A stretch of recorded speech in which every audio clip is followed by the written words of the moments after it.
Right, a quick overview of the Australian education marketplace, looking at some of the numbers, but also including some specific reference to ICT. So first of all, where does the money come from and where does it go?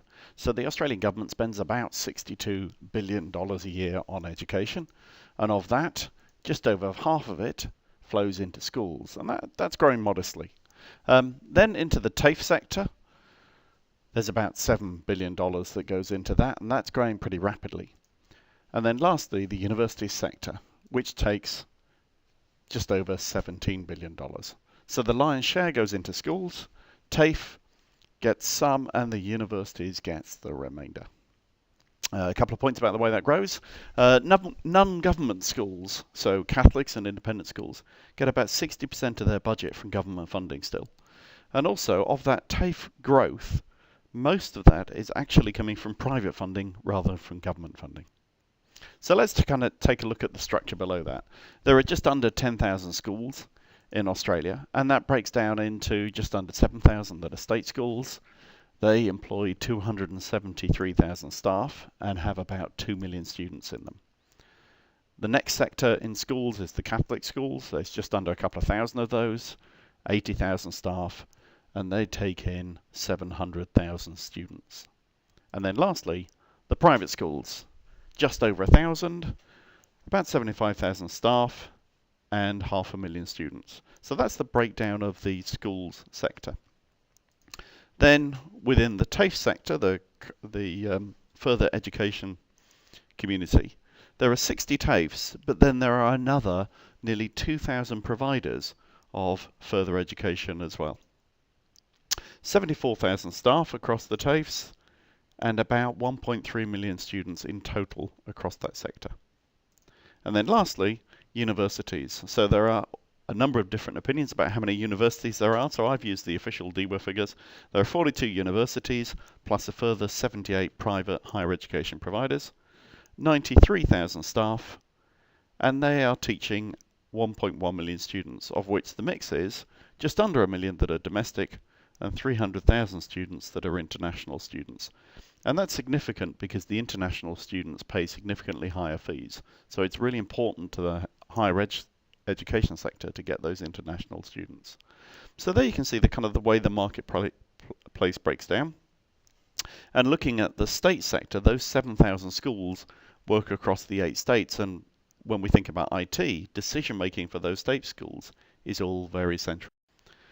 So the government spends about $1,200 per, $12,000 or $13,000 per student per year.